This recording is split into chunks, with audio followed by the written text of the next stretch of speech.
Welcome, everyone. We're going to get started here in just a minute.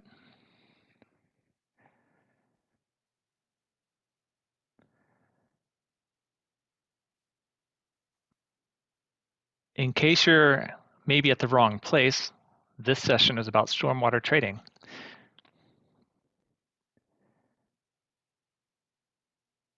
For all of those in the audience who are interested in continuing ed credits, you have to stay on the entire time to get them.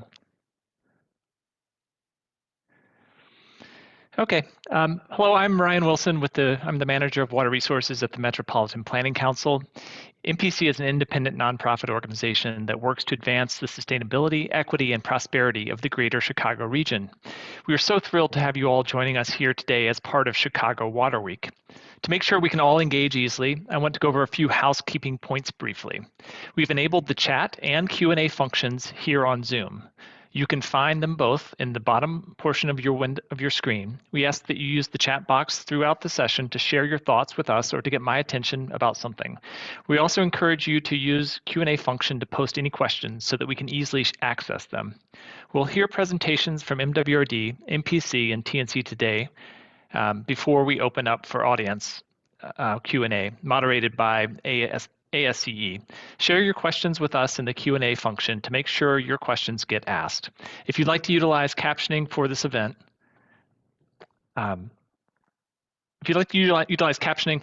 please click Closed Captions here in Zoom to turn the English captions on and off.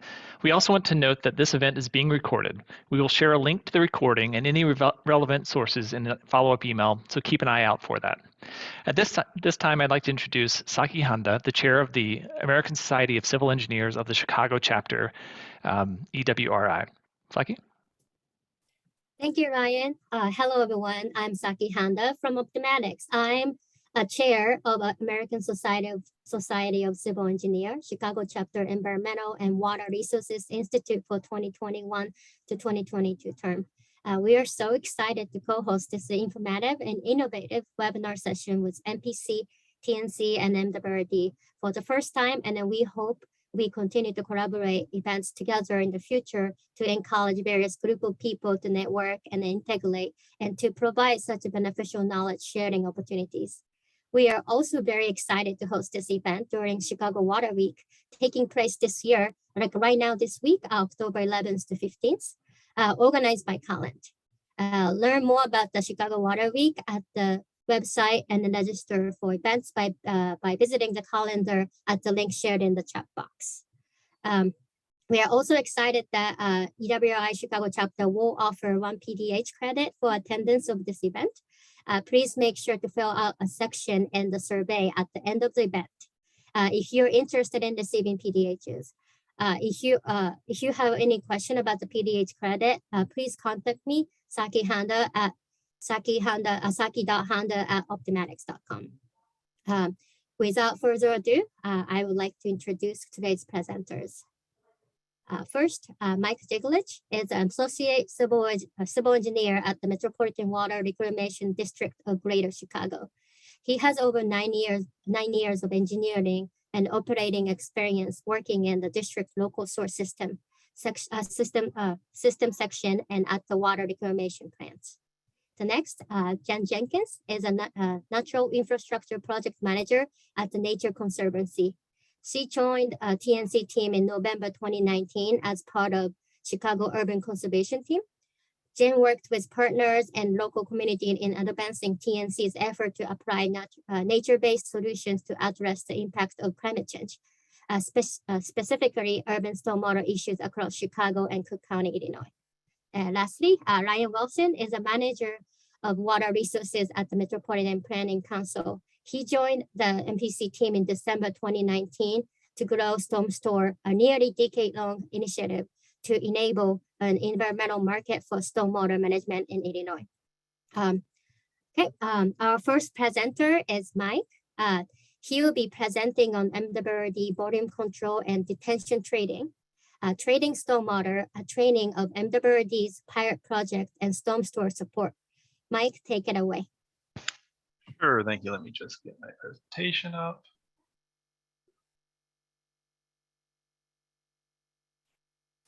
Okay. Just to say it again, my name is Mike Ziglich. I work for MWRD, the local sewer system section. If you don't know who we are, we're the section you go to get permits for development in Cook County. Today, I'm going to go over the watershed management ordinance requirements for offsite stormwater trading. I'm going to talk about the requirements for trading stormwater within the pilot program watersheds, as well as trading options for projects with site constraints or limitations. Throughout this presentation, I'm going to refer to the watershed management ordinance as ordinance or WMO. Just know that I'm always referring to the watershed management ordinance. Okay. So to start, let me give you a brief introduction to WMO and the technical guidance manual. The WMO was amended in May 2019 and further amended in May 2020 to create and extend the pilot program for volume control and detention trading. At roughly the same time, the technical guidance manual was updated to provide guidance for stormwater trading, in addition to a bunch of other smaller updates. There are two situations where the WMO allows you to trade detention and volume control. The first one is anywhere in Cook County, given that you have a site limitation or site constraint, and I'll talk more about that in a minute. Or if you're one of the pilot program watersheds, which are the Des Plaines River watershed and the Little Calumet River watershed. The pilot program is open for projects whose WMO permit applications are accepted by January 1st, 2025. So let me go over a little bit of nomenclature. While working on the ordinance updates, the guidance manual updates, we realize it can get kind of confusing when you talk about traded volume, tradee volume. So this is the general nomenclature for use. Supply sites provide volume control or detention for trading. And we're going to go over the requirements for those sites when we start talking about trading. But just for now, know that supply sites are the ones that supply the volume control detention for trading. And then at the same time, demand sites are the developments that either cannot provide the required detention volume, or they are within the pilot area and they want to trade up to that 50% that the pilot program allows you to do. Again, in the pilot program, you don't need to show a site constraint or limitation. You can just do it as part of your project. So I said we're going to go over site constraint and site limitations real quick. So for those not in the pilot program area, but have situations where providing volume control detention is limited due to a documented site constraint or site limitation, one of the compliance options is to pursue offsite volume control and detention. This is just a summary of the site constraints and limitations. They're explained in Article 5 of the Technical Guidance Manual. Site constraints and limitations include situations where the site conditions prevent the use. For volume control, for instance, seasonally high groundwater, which is the second one, would make it impossible for you to put a volume control facility anywhere on your site if it's too high. So if one of these conditions exists on your site, we encourage you to schedule a pre-application meeting to go over these issues and to make sure all compliance options are pursued. But now let's get into it. Okay, so volume control trading requirements. Let's say you have a project that you think would be a good candidate to use as a supply site for volume control trading. Supply site requirements are the same for projects both inside and outside the pilot area, so everywhere in Cook County. These projects will build volume control for an existing impervious area that does not require volume control. So you can't build this as part of another development. This has to be grabbing impervious area that isn't part of the development. And the supply site volume control facilities are sized for 1 inch of storm or 1 inch of rain over that impervious area. These should be areas that are not expected to be developed in the future. I'll speak a little bit more about that later. Tradable volumes is the volume from that 1 inch, so what you size from that impervious area. I say this because you may have a combined volume control system. So let's say you were doing development on your site and you have another area that you want to bring in for trading. Those can be within the same facility, just the traded volume would be from that area that you're pulling in. It's also important to note that volume control cannot be provided for the same area twice. So you can't provide, this is why I specify that supply sites need to have volume control for existing impervious areas. If the supply site area used for trading is developed or redeveloped in the future, it would be subject to its own volume control requirement.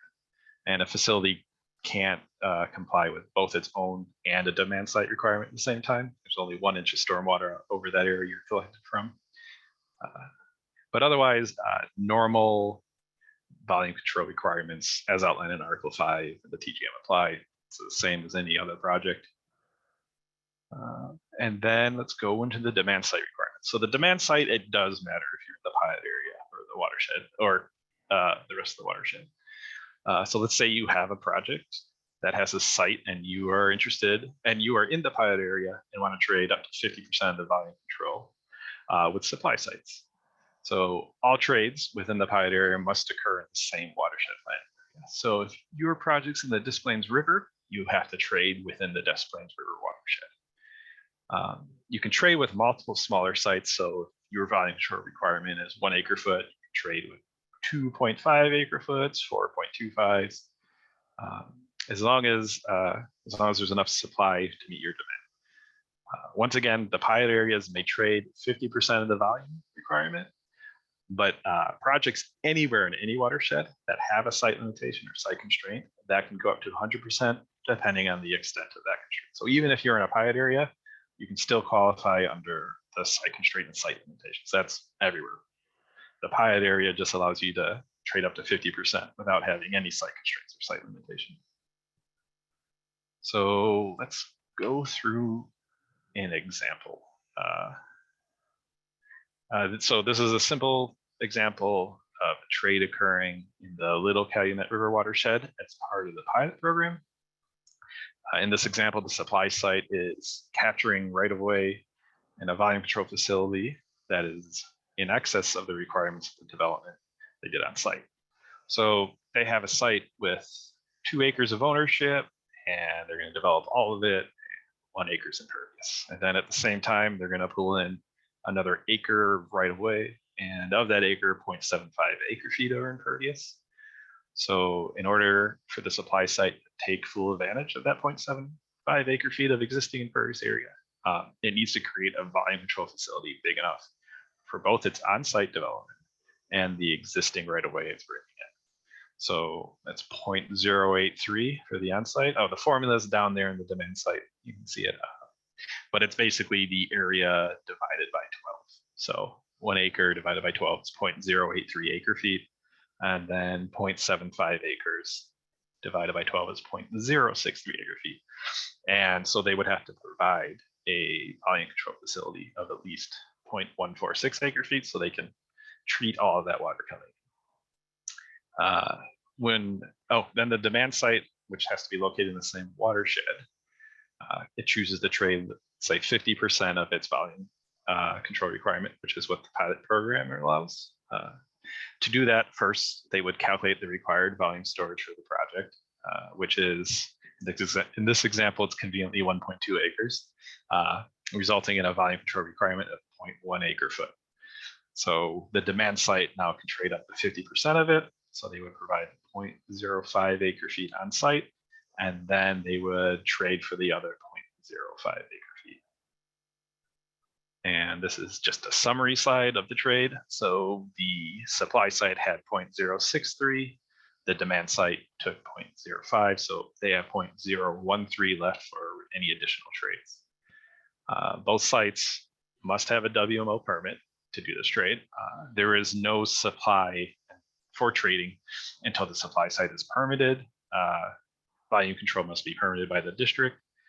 The supply and demand site could potentially be developed at the same time, but generally speaking, the demand site could not utilize any of the supply site volume until that permit's been issued and it's under construction. As part of the permit, property owners need to enter into a trade agreement. So the supply site and demand site need to have a trade agreement specifying the volume of the trade and include language for perpetual maintenance of the supply site. So for as long as that trade's going on, that supply site needs to be maintained. Note that if supply site wishes to develop in the future, the demand site would either need to provide volume control on site or trade or find another trade. And this is why we recommend trading in areas that are not expected to be developed. And we require that trade agreement as part of the permit application. And now I'm going to go over what the Schedule D would look like for a WMO permit for supply sites. So here's what the volume control section of Schedule D would look like in the example. So in item C, they have 1 acre of impervious for their on-site development. Should I jump back to that real quick? So they had 1 acre of impervious for their on-site and 0.075 acre of impervious that they're putting in. So item C, they would list that 1 acre. And then here's the gross volume control storage required for that acre, which is 0.083. E is where you would indicate site limitations or, oh no, E is where you would indicate, yeah, any deductions due to site limitations. Since this site is in the pilot area and we assume no site limitations or constraints, sorry, volume control is site constraints, detention is site limitations. The required volume control storage would once again just be carried down 0.083 acre feet, but they would be providing 0.146 because they're pulling in an additional 0.063 acre feet of traded volume, and that's listed at the bottom. So designed, I is designed as an offsite retention-based facility, we mark yes, that 0.063 acre feet would be listed here. And then the demand site Schedule D would look like this. So in the example, it was a project with 1.2 acres of impervious development, which results in a 0.1 acre foot of volume control required. So there's no deductions again, because we assume no site constraints. F, the required volume control storage would just be D carried down again, 0.1 acre foot. But the provided in this case would only be 0.05. And then an HU would indicate, hey, here's the retention I'm providing on site. It's a bioretention facility. And the offsite is, they're also utilizing offsite 0.05 acre feet traded with whatever that other permit is. I just put 2021 and a bunch of X's. And that's it for the Schedule D for the volume control. Now let's shift gears and let's talk about detention trading. First, let's go over the requirements for projects that could potentially act as supply sites. So if you have that supply site that you think would be good, like volume control, the requirements are the same for supply sites inside and outside the pilot area. The project needs to have a WMO permit that includes the supply volume for trading before any volume can be traded. So you still need that permit to say, hey, this volume is there for trading. And the supply volume for trading is not based on the detention volume. This was kind of confusing at first, but instead it's based on the runoff volume from the area that's detaining. And this is because if you looked at the detention volume itself, you would need to account for things like different tailwaters, different types of restricting structures, and even different detention pond shapes that all affect how much volume is required for the same area. I've seen detention ponds almost 50% bigger than like a traditional detention pond would require due to the special conditions on that site, like tailwater, I think was that the one I'm thinking of. So rather than to try to account for all these design variables in the detention facilities, we're just going to look at the runoff volume from the areas that's detaining. And because that's going to be the same in any case, it's not going to change based on design. Like volume control, detention cannot be provided for the same area twice. Otherwise, all the normal WMO detention design requirements apply, including watershed-specific release rates and Bulletin 75 rainfall data.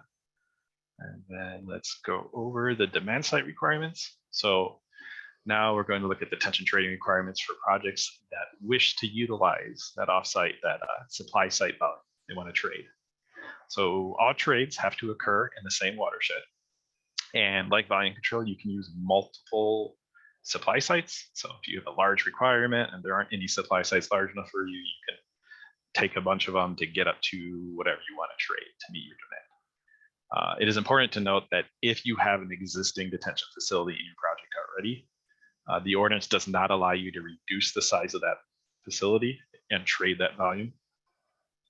Any existing detention needs to remain.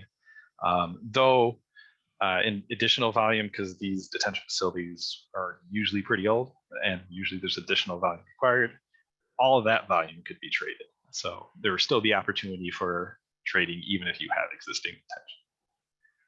If your demand site is in the pilot area and you want to trade a portion of detention, you can do that as long as your project still proposes a detention pond that is a minimum that can detain a minimum of the 10-year 24-hour storm event.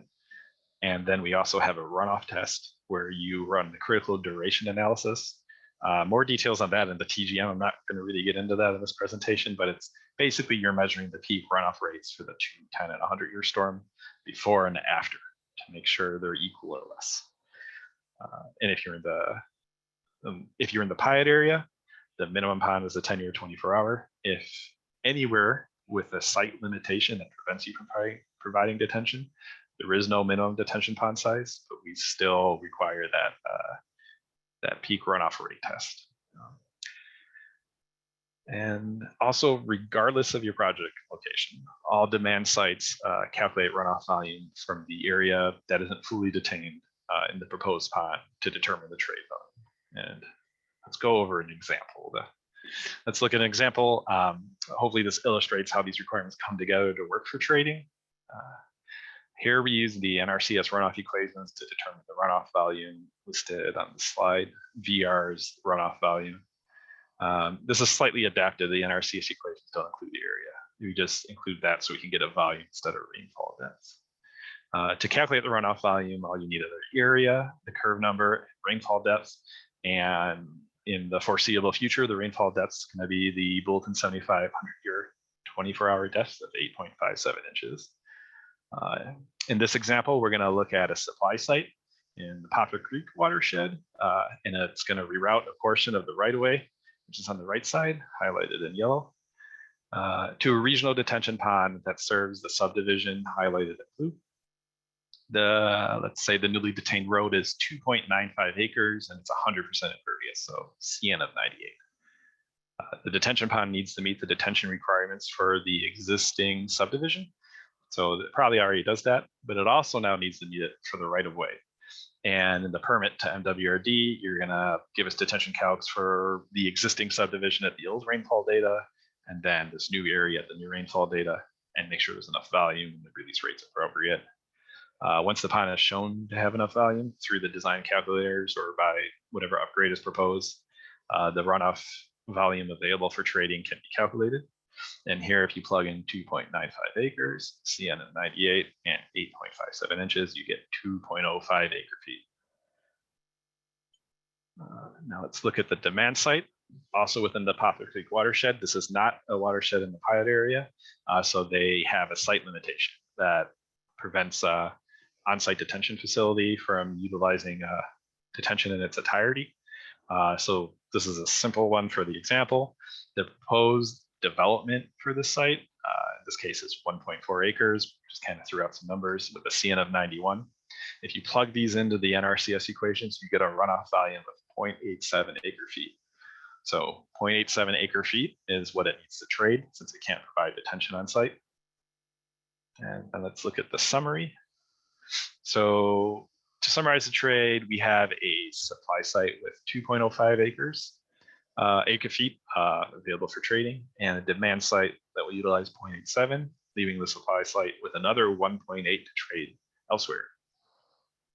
And just like volume control trading, both the demand site and supply sites must have a WMO permit. There is no supply available for trading until it's permitted by the district.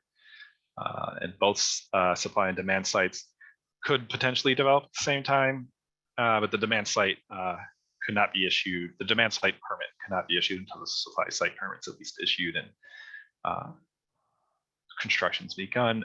Just like volume control, the property owners need to enter into a trade agreement that includes the traded volume, specified that here that would be 0.87 acre feet, as well as language for perpetual maintenance of the supply site potential. And note that if the supply site wishes to develop in the future, so whatever that road you're detaining, if for some reason it's not right of way anymore, and I don't know, it's a strip mall now somehow, the demand site can't provide detention for both itself and for the trade-off site. And this is why we recommend that supply sites detain areas that aren't expected to ever development. develop, which is why right away is used in the example, and we require a trade agreement as part of the permit application. So let's go over what the Schedule D will look like for supply and demand sites. Here, I just took a snippet out of the specific section. Schedule D is a lot longer than the volume control section, or the detention section is. So for supply sites, they would fill out the form normally, indicating the area that the detention facility serves. So for this example, it would be that watershed area as well as the road. And then they would indicate the runoff volume from that road. They would give us calculations with the NRCF runoff equations. And then in item Q on the detention portion of the Schedule D, they would indicate that the facility is designed as an offsite detention facility, and the runoff volume for trading really is what it is 2.05 acre feet. And then for demand sites, they would indicate any on-site detention provided in section 3. So if this was in the pilot area and you had a minimum of the 10-year 24-hour pod, you would put that in the detention section.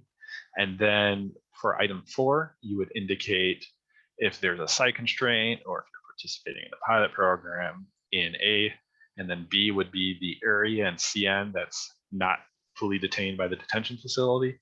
And then you plug those numbers in the NRCS runoff equations again, and you get 0.87 acre feet. Item D just specifies, hey, this is the WO permit of the supply site. And now I'm going to go a little bit more into detention trading. So now that we've seen that straightforward example, I want to emphasize some requirements for detention trading that are especially applicable to demand sites participating in the pilot program. So I already went over the minimum detention facility in demand sites without site limitations must detain the 10-year 24-hour storm at the watershed specific release rate. So if you're in Des Plaines River watershed and you have a 10-acre development, and I think that's 0.2 CFS per acre, the on-site detention facility then has to detain the 10-year 24-hour storm without exceeding 2 CFS release. 10 times 0.2, 2. Yeah, I got that right. The calculations to determine runoff volume compliance need to be done using modeling software to ensure that those peak runoff rates are not increasing. I briefly talked about a runoff test. So as part of the permit application, you would demonstrate that the peak runoff calculations for the existing and proposed conditions for the 2, 10, and 100-year storms are the same or less than proposed conditions. I've been calling this the runoff test. So I said it earlier, again, this is what I'm talking about. This really is an iterative process where you would start with the minimum pond size, basically. I would start with the 10-year 24-hour for your pilot site. Look at that runoff test to see if flows are increasing, and if they are, just start increasing the size of that pond until you can pass that test.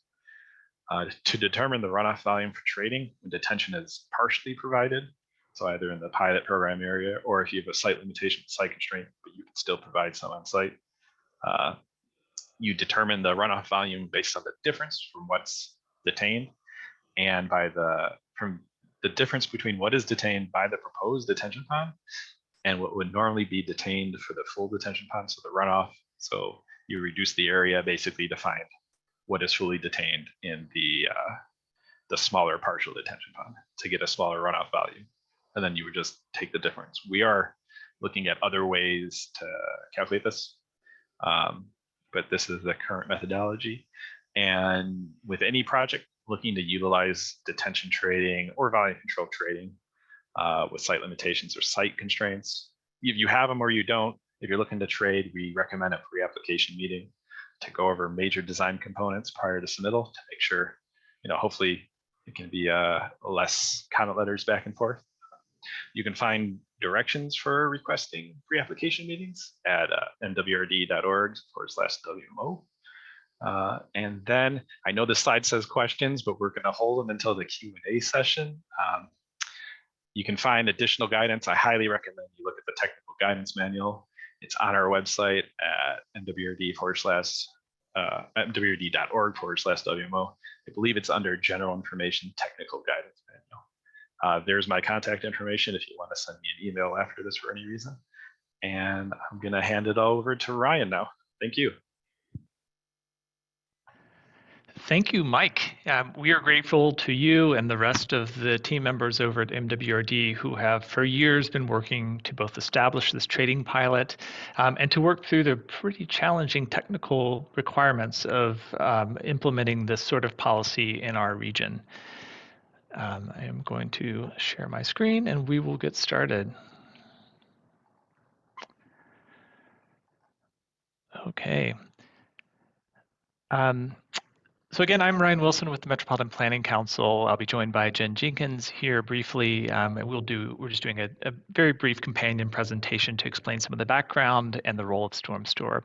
So on background, StormStore is a partnership between the Nature Conservancy and the Metropolitan Planning Council. We've been working on this project for 6 years together, longer with many other partners in the region, 8 or more years to actually get this pilot up and running. What we started with was research, both building on the success of the Washington, D.C. Stormwater retention trading market and doing our own regional research. Our first assessment in partnership with MWRD and other local engineering firms was to assess the feasibility of a trading market in our region. What we found is that there was untapped capacity and there was a bit of a spatial mismatch between distribution of private developments and the inequitable impacts of urban flooding and other storm-driven damages in our region. That's told us that there's an opportunity here. We went on to support policy change to the Watershed Management Ordinance and thinking through other policy support mechanisms to get this trading market established. Today, we're focused on the success of the stormwater trading market in this region and in other regions in the future. But today, we're here to talk about supporting the pilot project in Cook County. We're happy to be supported and co-presenting with ASCE, whose members, many of you in this virtual room, are essential to the success of this pilot. So Mike has just provided a background on the portions of the kind of regulatory and technical components of the pilot, the really tricky stuff, but that doesn't mean that you're through all of the tricky components of trading. We see our role at StormStore as providing additional structure for participation in the trading market. So if you have questions like, how do you find an offsite facility? How do you secure credits? What does it look like to actually contract with a buyer? And is my contract secure? How do I hold a supplier accountable for implementation of what they've promised as maintenance of the facility? Am I pricing my credits right to account for project lifecycle costs? These are the questions our team helps you to answer. So if you have these questions, please reach out to us today. Our goal at StormStore is to connect you with the resources you need to make trading easy, secure, and beneficial. When we say market, we mean the total environment in which developers, consultants, landowners, and communities engage. So Mike talked about some of the technical and regulatory, the permitting requirements that MWRD manages, but there's also these other components, the contract environment that actually secures credits for use with the permit, the marketing and public education that brings folks, as we were doing today, into the pilot environment, so they know it's there, they know how to use it, and they're able to ask and receive feedback on technical and participation questions. So we see the benefits of participation in this pilot and working with StormStore as the ability to attract investment in places that stormwater infrastructure can have the greatest benefit. So I talked a little bit about the mismatch between where private development happens and where it can have the greatest impact. We think StormStore and the pilot trading market can help solve this. We think it's a way to save money if you're a private developer or a consultant working for a private developer. We believe it's an opportunity for municipalities to spark development or redevelopment or encourage developers to develop in infill locations. And we also think it's an opportunity to reduce flooding and increase investment in communities that have been underinvested. So if you're a consulting engineer or a planner or a developer, a municipality, or anybody who's interested in participating in this trading market and you don't understand engineering speak, no offense, Mike, call us today. The message is very simple. We think this pilot can save you money, can save projects money, and can benefit communities. So my colleague Jen's going to go into some of the detail on how you might participate.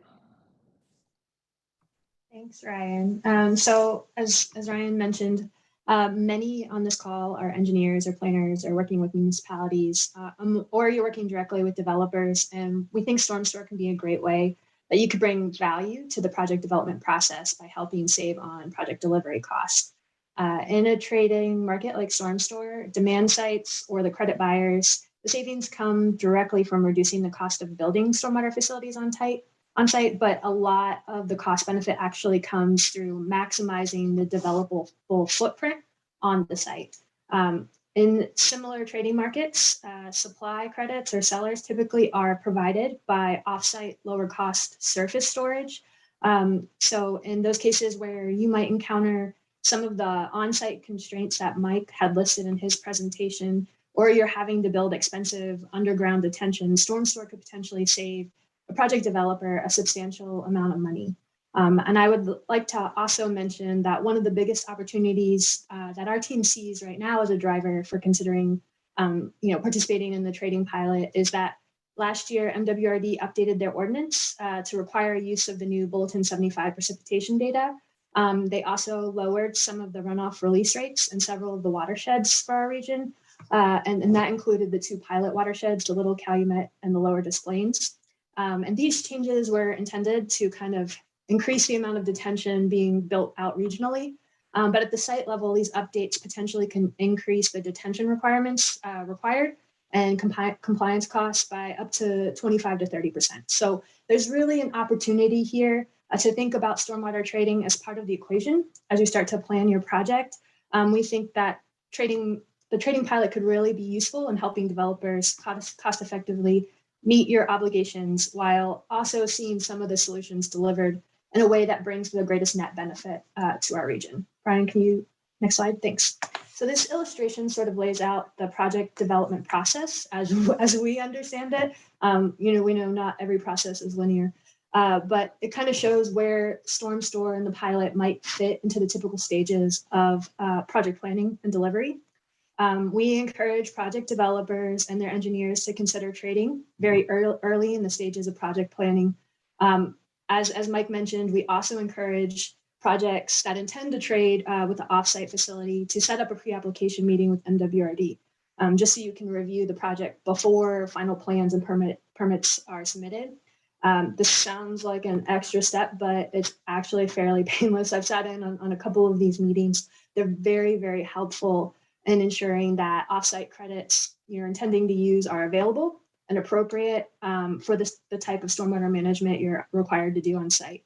It also helps to streamline the permitting process a little bit. On the supply side, we see StormStore as a way to accelerate new stormwater investments in part of the watershed that are most vulnerable to flooding.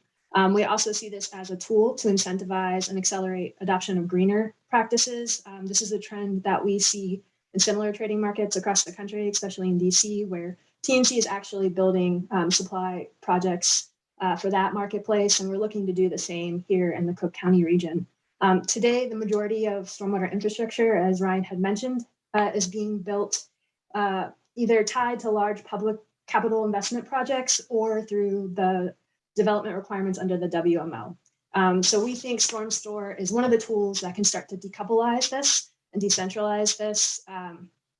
And so we can better balance where investment is happening across the watershed, so it's more equitable. This is kind of a list of the type of projects that we think might be good candidates for the program like StormStore.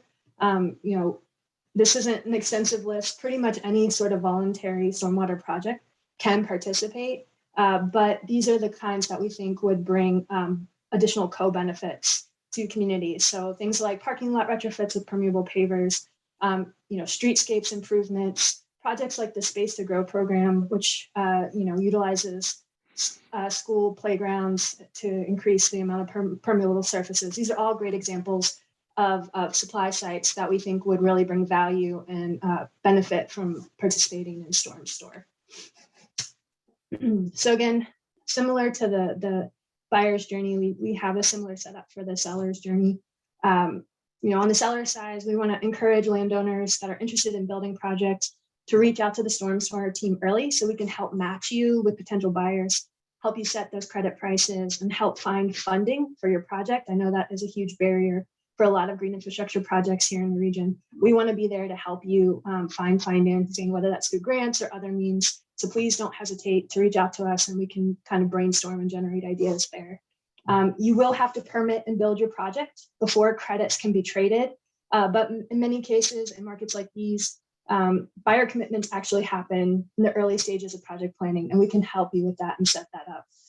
As part of as developing the supply project, we also want to encourage sellers to have that pre-application meeting with MWRD. The district is ultimately going to determine how much storage from your project is eligible. So it's really useful to have those conversations up front. So once your project is built, I just want to emphasize it must be maintained in perpetuity. As part of any trade agreement, the seller will be responsible for providing that storage pretty much for its life cycle. So if you are planning to redevelop your site as a landowner, you will then be responsible for replacement of that storage that has been bought and has been displaced. So just keep that in mind as you're thinking about what viable sites are out there. Our team is here to help anyone. I'm going to turn it back over to Ryan to kind of give you an update on some early activity we're seeing and highlight some things in our partnership is working on. Great, thank you, Jen. So I think the highlights today are there have not been any trades made in the current pilot. What we have seen though is there's a 1/10 of acre foot of volume control publicly listed, but we know there's other projects that have been permitted and are currently kind of privately listed. So if you have projects in River Forest or Franklin Park, please do contact us or reach out directly to those municipalities about use of those credits in those communities. The district is actively tracking and considering changes to the pilot program. I think if you're a participant in the technical advisory committee, you've already seen red lines on some of those changes that we expect will be introduced in 2022. And the big news is today our website, www.stormstore.org, is live. The site provides information for anybody interested in learning about stormwater trading in Cook County. You can find questions to commonly asked answers to frequently asked questions. You can also read about example projects in Cook and in the DC markets. And you can use a parcel address to look up pilot eligibility to see whether your project is in one of these two watersheds if you're not sure. Stay tuned. We're in the process of building a web-enabled mapping tool that will allow you to connect supply sites to buyers in the future. And if you're interested, please reach out to us directly about that, learning more about that. We believe there's benefit to the market. You'll get these slides afterwards. You can take a look at them.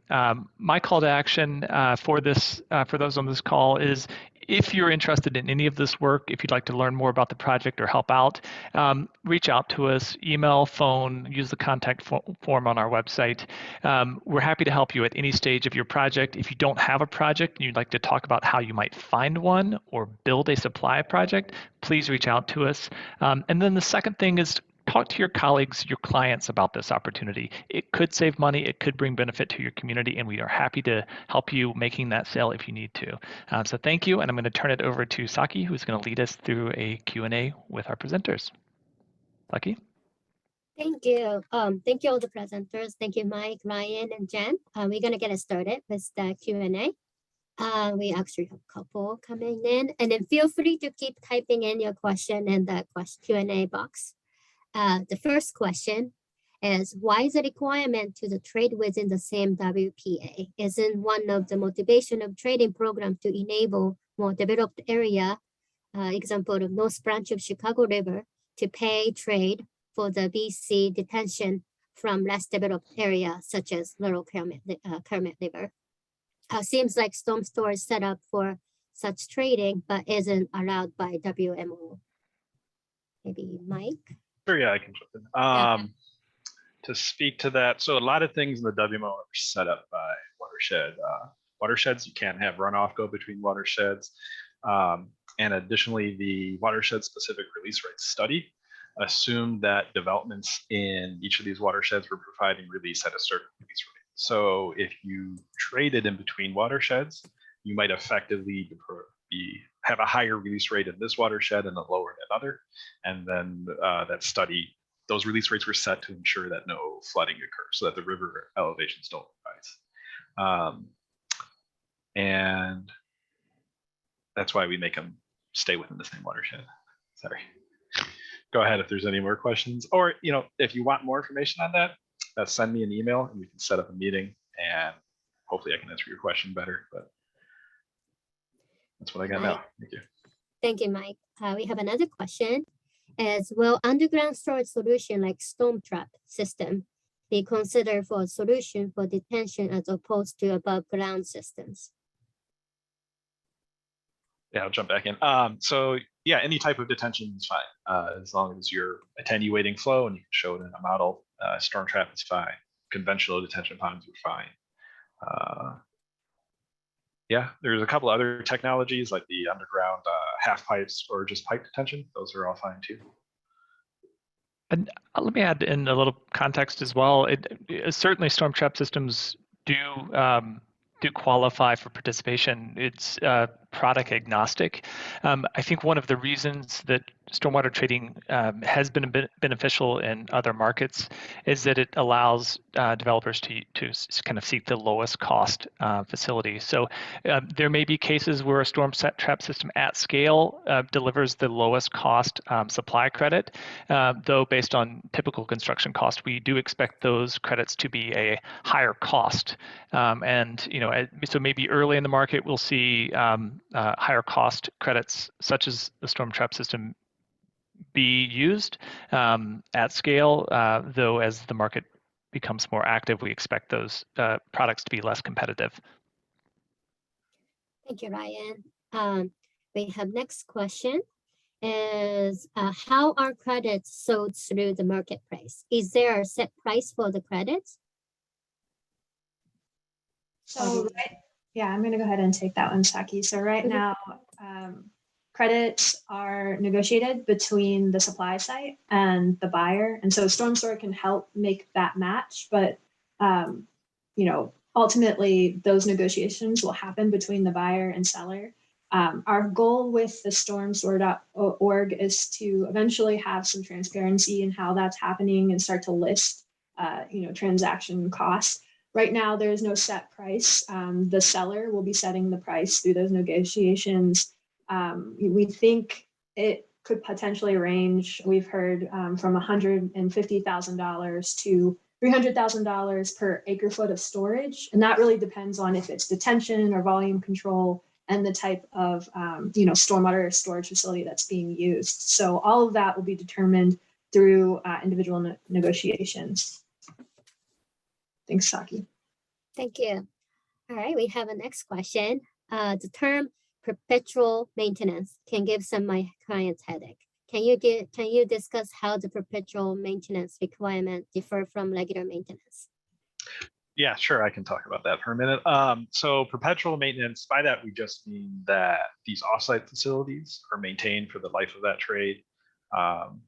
We don't anticipate these trades to have close dates, or if they did, it would have to be in conjunction with the demand site either finding another trade or providing detention on site or somehow reducing their detention requirement. So that perpetual maintenance is just for the life of the trade. It's however long you want to make it, and as long as the demand site agrees to it and can always provide detention, the district has no problem with that. And I would just add to that, this is the stipulation, I believe, of a typical watershed management permit. It is a permit in perpetuity. So you should think about perpetual maintenance on an offsite facility the same way you think about it on your current permit projects. If your projects aren't accounting for project lifecycle maintenance and operations, and they fail, you are legally on the hook for that failure. So just as a reminder, this is no different from any existing watershed management permit anywhere in Cook County. Thank you, Ryan. All right, next question is for demand sites that are buying credits. Are you concerned about increasing local flooding in the area, or does the permit process take that into consideration and potentially not allow certain trade? Sure, yeah, I can jump in on this one. So for buying credits, there are multiple things we do to try to protect against any increased flooding issues. The main one is that runoff test. So you're going to demonstrate to us that your pre and post for your development always has equal or less peak runoffs. And in addition to that, we work with the local municipality to make sure that there's not already any existing flooding conditions, so that they don't anticipate this will cause any issues. Thank you. Ryan, did you want to add to that or are you okay? You're good. Okay. The next question is, can a development be supplier for detention but not volume control or vice versa? I can take that one, and then Mike, if you want to add if I misinterpret anything. But my understanding is yes, a site could be for detention only, or it could be for volume control only, and you don't have to provide both. It could be one or the other. It could be both. It really depends on the site conditions. So keep that in mind as you're thinking about what can fit on your site, what what the site properties are. To try to maximize the amount of credits if you want to be a seller in this sort of market. Oh yeah, that's right. I don't really have much to add. Sorry, Ryan. Let me just add one sentence. Usually for the supply sites, you're kind of limited by what the areas you're detaining. That's especially true for volume control because it has to be impervious, and you have to find impervious area that isn't already have a volume control requirement. In the example we used right away, that's a good case where that occurs. Thank you.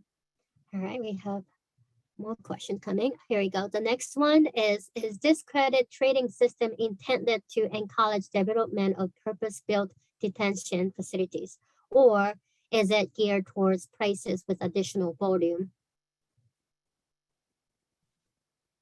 So right now, there's no restriction on who can build credits, where they can build credits. Our hope from the StormStore team is that this will help encourage building of supply projects and new infrastructure in areas that are experiencing flooding that might not have investment in stormwater infrastructure and aren't experiencing a lot of development. We've seen that happen in other markets. This is a pilot program right now. There's always room in the future to help maybe build in some incentives to encourage that. But if there's a project out there in a community that would really benefit, you can reach out to TNC. We would love to talk about that to try to get more purpose-built projects in these two pilot watersheds. Thank you, Jen. Ryan, did you have anything to add to that before we move on to our next question? Okay. Well, we have next question. This one is, I live in an environmental justice community in Cicero, Illinois, where one of the largest wastewater facilities located. The Stickney plant currently has applied for NPDES permit. Is detention trading another way of polluting our waterways even more? I can provide a little bit of an answer on this one. So the stormwater trading is completely separate from the water reclamation plants, and this is not intended to cause any pollution, any flooding. That's why we put all these safeguards in place. If you have more specific questions or you want to have a meeting about that, please shoot me an email. Okay. Thank you, Mike. Let's see. The next one is, here we go. If my project uses credit and the credit supply site fails to maintain green infrastructure, would my project fall out of compliance with district regulation? This is probably Mike. This is a really good, difficult question. It's hard to say before it plays out how it's going to play out, but generally that supply site would be in violation of their permit, and they would read the person we look at first. The demand site, so if that supply site never got rebuilt for whatever, the demand site may need to find another trade on their next redevelopment. That's a very difficult question. I don't have a formal answer for that. That's just my thoughts on it. Well, thanks, Mike, for actually trying to answer that question. It is difficult. And one thing I'll note for everybody on this call is that this is a trading pilot. It's a pilot program. It sunsets at the end of 2024. The study on this pilot will come out mid-2025. We expect process improvements to be made through the course of this pilot and certainly afterwards. So any concerns about potential unintended consequences, environmental pollution, unintended flooding, those are things that we want to hear more about and hope to wrap into a program if it does, and we hope it will go into full use throughout the county.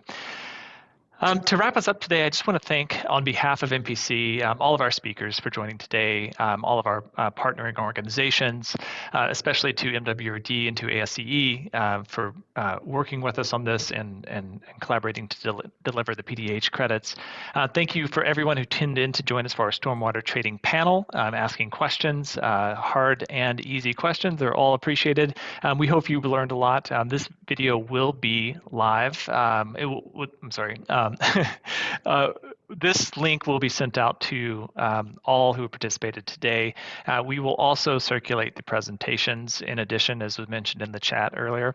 And we want to include some of the important reports and resources that were also mentioned in our references today as well. Those will be sent out.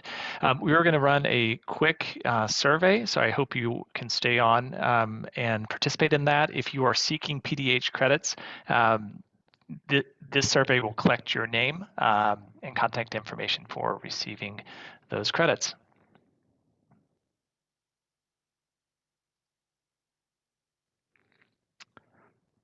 And now you have a handful of minutes to take this survey. We will be closing the survey just after 1 o'clock, I believe. So you have time to get that registered.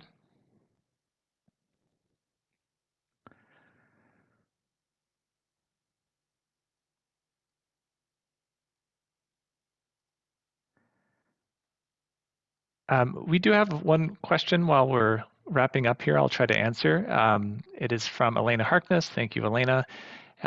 Is there any expectation that the value of credits might change after 2024, a way of encouraging early adoption, the way that solar or EV incentives diminish or expire over time? This is a great question. We fully anticipate that the value of credits will change over time. If DC is any indicator, the value of credits will actually both go down in terms of cost of credit, but the value of the projects will go up if the kind of market reaches its full potential. So we do hope that this increases the district's ability to kind of regulate infrastructure into the places where it provides the greatest possible protection.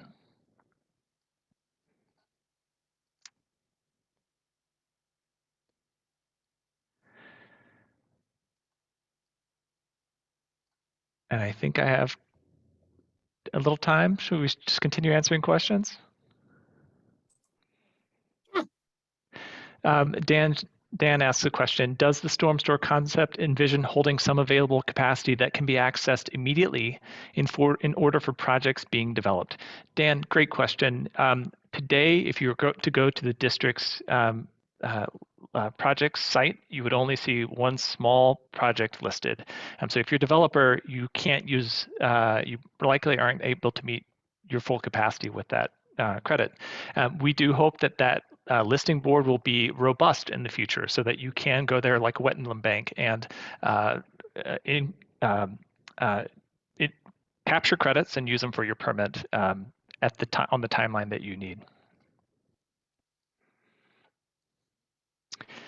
Okay, and we're going to wrap here. So thank you all for joining. Thank you to Saki, to Jen, and to Mike for joining us here. And we will be logging off. The survey will stay open for just another couple minutes or so. Thank you. Thank you.